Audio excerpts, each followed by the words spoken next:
새해의 네 가지 결단이라고 하는 제목으로 은혜를 나누고 오늘 선교 영신 예배를 마치려고 합니다. 시편 101편은요 다윗의 시 이런 제목이 붙어 있는데 아마 많은 학자들이 다윗이 왕위에 오르면서 하나님 앞에 고백하는 그런 내용을 기록한 시편이 아닌가 그렇게 이해를 합니다. 그래서 후대에 이스라엘에서는 왕위에 오를 때 이 시편을 불렀다, 이런 학자들의 주장도 있습니다. 그렇게 보면 이 시편은 다윗이 정말 산전수전을 겪은 뒤에 왕이 되었지 않았겠습니까? 그럴 때 하나님 앞에 이렇게 살겠습니다 고백하고 헌신하면서 결단하는 그런 내용입니다. 2019년을 시작을 하면서 우리 또한 하나님 앞에 또 우리 자신에게 여러 가지 어떤 결단과 헌신이 필요하겠지만 오늘 말씀을 통해서 우리도 한 해를 시작하면서 하나님 앞에 이 네 가지 결단을 그리고 그 열매를 맺을 수 있는 한 해가 될 수 있기를 바랍니다. 첫 번째 결단은 뭐냐면 내 집 안에서 그런 결단을 합니다. 2절에 보니까 내가 완전한 길을 주목하오리니 주께서 어느 때나 내게 임하시겠나이까. 이 얘기는 뭐냐면 완전한 길을 주목하겠다. 정말 하나님이 기뻐하시는 그런 삶의 모습을 내가 보기를 원하는데 주께서 어느 때에 내게 임하겠나이까. 주님이 내게 임한다는 것은 어떤 은혜가 임해야 되겠습니까? 어떻게 살아야 하나님이 기뻐하겠습니까? 하나님이 은혜를 베풀겠습니까? 뭐 그런 의미입니다. 자, 이런 질문에 스스로 대답하는 거예요. 뭐라고 결단을 하냐면 내가 완전한 마음으로 내 집 안에서 행하리이다. 자, 내 집 안에서 완전한 길을 행하겠다는 거죠. 크게 보면 이스라엘 나라를 의미하지만 작게 보면 왕이면서도 또한 집안의 바른 가장으로서 남편으로 아버지로서의 그런 삶을 살겠습니다. 그런 고백을 하는 것입니다. 그렇다면 우리도 한 해를 시작하면서 제일 먼저 헌신과 고백과 결단이 뭐냐 하면 집 안에서, 물론 교회에 나오면 성도고 직분이고 저 같은 경우에는 목회자이지만 집에 들어가면 한 아내의 남편이고 또 사위고 아버지고 가족의 구성원입니다. 우리가 하나님을 믿는다고 해서 하나님만 믿고 하나님만을 위해서 사는 그런 삶이 아니라 하나님이 인도하시는 모든 삶의 현장에 하나님의 사명을 감당해야 되는 그런 사명을 가지고 있는 사람들이죠. 그렇다면 교회 세우기 전에 가장 먼저 세운 것이 뭡니까? 가정이에요. 가정. 교회보다도 하나님이 제일 먼저 만들어주신 울타리가 가정이라면 우리 또한 그 가정을 귀히 여기고 교회에서 행하는 것 못지않게 가정에서도 오늘 다윗이 고백하고 있는 것처럼 완전한 마음으로 집안에서 행하는 그런 어머니, 아버지, 자녀들 될 수 있기를 주님의 이름으로 축원을 드립니다. 네. 두 번째 다윗은 이런 결단을 합니다. 3절에 보니까 나는 비천한 것을 내 눈앞에 두지 아니할 것이요 배교자들의 행위를 내가 미워하오리니 나는 그 어느 것도 붙들지 아니하리이다. 자, 비천한 것 또는 배교자, 이게 뭘 의미할까? 여러 가지 의미가 있지만 신앙적인 것을 의미합니다. 배교자라는 게 뭐예요? 하나님을 배신하는 것. 그렇다면 비천한 것은 뭘까요? 세상적인 비천함이 아니라 하나님 보시기에 잘못된, 옳지 않는 그런 모든 삶. 다시 말하면 3절은 신앙적인 면을 이야기하는 거예요. 하나님의 부름을 받고 왕이 되면서 나라를 잘 다스리게 해주세요 라고 하기보다는 내가 내 신앙을 잘 지키게 해주세요. 그러기 위해서는 어떻게 해야 됩니까? 하나님이 미워하시는 것을 금해야 되는 거예요. 하나님을 순종하지 않는 사람들을 외면하고 미워해야 된다는 거죠. 왜냐하면 하나님과 상관없이 사는 사람들과 자꾸 어울리다 보면 하나님을 향한 마음이 자꾸 갈라지게 되기 때문이지요. 그래서 다윗은 고백합니다. 비천한 것을 내 눈앞에 두지 아니할 것이요. 자꾸 보면 마음이 가게 되잖아요. 그러니까 하나님이 싫어하고 기뻐하지 않는 그런 물건들, 그런 일들, 그런 모습들은 아예 눈앞에 보이지 않게 치워버렸어요. 던져버렸어요. 혹시 주머니 안주머니에 뭔가 있는 분들, 집에 가시기 전에 쓰레기통에, 저희 교회 쓰레기통은 항상 열려 있습니다. 버리시고, 집에 진열장에 유리장 안에 뭔가 있는 거 있죠. 아주 이쁜 병들, 그거 다 싱크대에 이렇게 버리십시오. 왜? 보면 자꾸 손이 가게 되거든요. 그리고 배교자들의 행위를 내가 미워하오리. 하나님이 기뻐하지 않는 삶의 모습으로 신앙생활 한다고 하지만 하나님의 영광을 드러내지 않는 그런 모습을 미워해야 돼요. 그래야 내 신앙을 지킬 수가 있습니다. 신앙적인 영적인 결단과 각오가 필요하다는 것입니다. 세 번째, 4절에 보니까 사악한 마음이 내게서 떠날 것이니 악한 일을 내가 알지 아니하리로다. 뭐냐면 내 안을 얘기하는, 내 안의 결심, 내 마음에 대한 사악한 마음이 내게서 떠날 것이다. 내 안에 불평, 불만, 짜증, 하나님이 기뻐하지 않는 그런 생각과 마음이 있다면 그것을 다 떠나보내야 된다는 거죠. 왜냐하면 마음에 있는 것이 언젠가는 행동으로 나타나게 되죠. 그래서 악한 일을 내가 알지 아니하기로 결심을 하는데, 악한 일, 나쁜 일을 안 해야지 한다고 안 하게 됩니까?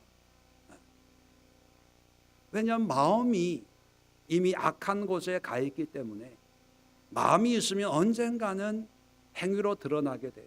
그래서 행위를 절제하려고 하지 말고 안 해야지 끊어야지 하지 말고 내 마음에 있는 악한 생각들을 하나님의 말씀으로 바꿔야 돼요.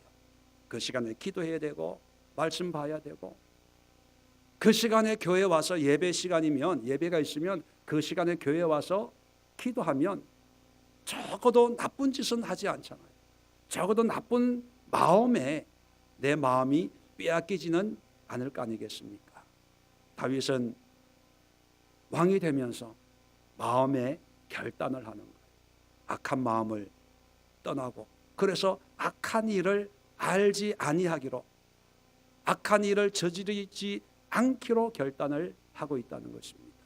마지막으로 5절, 6절을 보니까 우리 다 함께 한번 읽읍시다. 시작. 자기의 이웃을 은근히 헐뜯는 자를 내가 멸할 것이요, 눈이 높고 마음이 교만한 자를 내가 용납하지 아니하리로다. 내 눈이 이 땅에 충성된 자를 살펴 나와 함께 살게 하리니 완전한 길에 행하는 자가 나를 따르리로다. 아멘. 뭐냐면 이웃과의 관계를 얘기하는 거예요. 나만 잘 믿고 나만 축복받고 나만 은혜 가운데 사는 것이 아니라 바로 이웃이 있죠. 자, 5절을 보니까 이웃을 위해서 어떻게 살아야 될까? 다윗은 이런 고백을 합니다. 은근히 헐뜯는 자를 내가 멸할 것이요. 참 재밌지 않아요?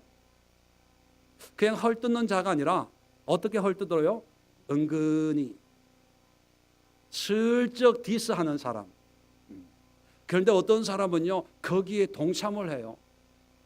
보통 이걸 뭐라 그럽니까? 뒷담화라 그러죠. 뒷담화, 험담 뭐. 그런데 이것도 안 하기로 결단을 하는 거예요. 왜요? 이웃을 어떻게 해야 됩니까? 우리는 사랑하는데 뭐같이 사랑하라고요? 내 몸과 같이. 여러분 몸을 얼마나 사랑합니까? 조부행 집사님 집에 잠깐 갔더니만 그림을 그리시더라고요. 붓이 여러 종류가 있어요. 그래서 참 신기했는데 그 붓을 보고 집에 와 보니까 우리 집에도 붓이 있더라고요. 그리고 그 붓으로 저희 집사람도 그림을 그려. 매일 아침에 얼굴에다가. 처음 봤어요. 늘 그냥 척척척척 이게. 그러니까 뭐 사람이 달라지더라고요. 너무 이뻐. 보고 또 보고 아껴보고 그랬어요.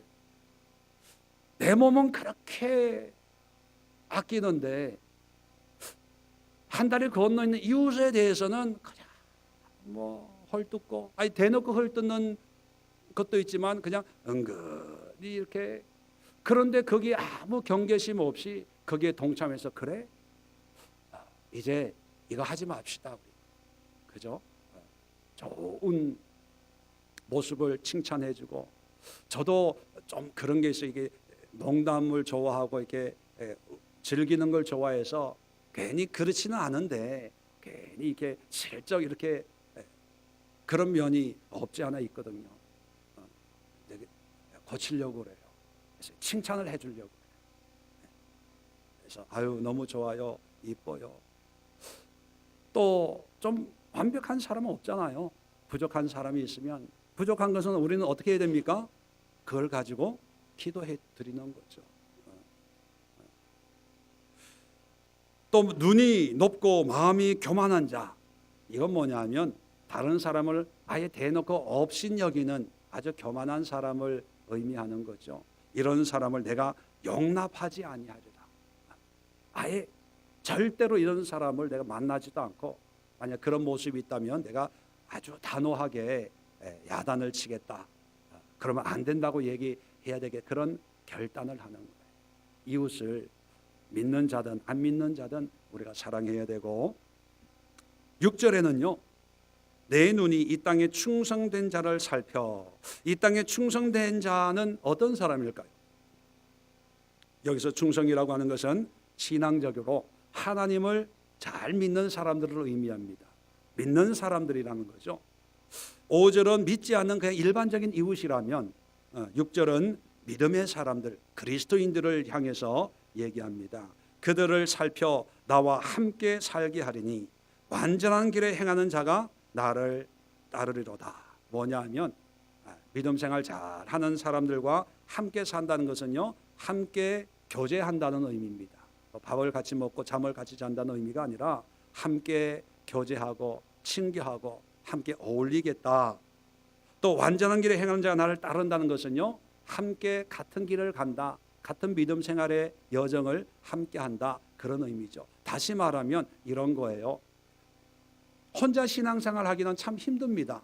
혼자 기도하기도 힘들고 말씀대로 살기도 힘든데, 그런데 믿음의 사람들, 충성된 삶을 사는 사람들과 함께 어울리고 함께 교제하고 함께 신앙생활을 하면 힘이 있고 기쁘고 즐겁게 그렇게 신앙생활하고 할 수 있으니까 나는 앞으로 믿음의 사람들과 함께 어울리겠다, 그런 고백을 하는 것이요.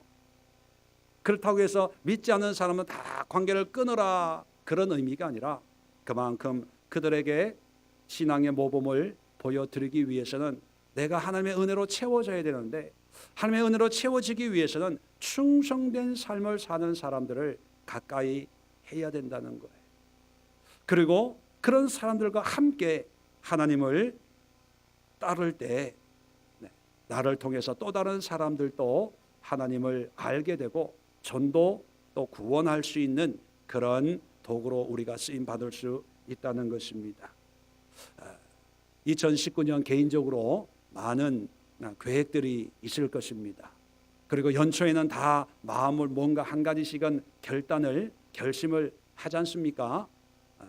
그런 결심 가운데 오늘 시편 101편에 있는 이 다윗이 왕위에 오르면서 거룩한 결단을 하나님과 백성과 자기 자신에게 하는 것처럼 우리도 2019년을 시작하면서 거룩한 한 해를 만들기 위해서 하나님과 또 이웃, 가족들과 교회 교우들과 그리고 자기 자신에게 적어도 이 4가지 거룩한 은혜로운 결단을 하면 참 좋겠다라는 생각을 합니다.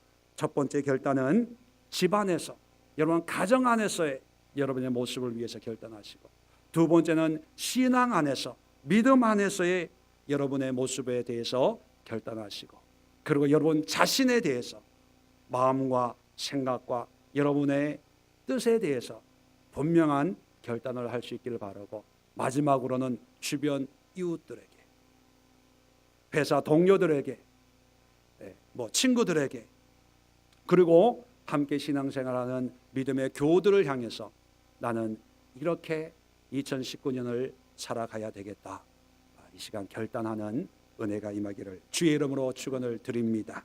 기도합니다. 좋으신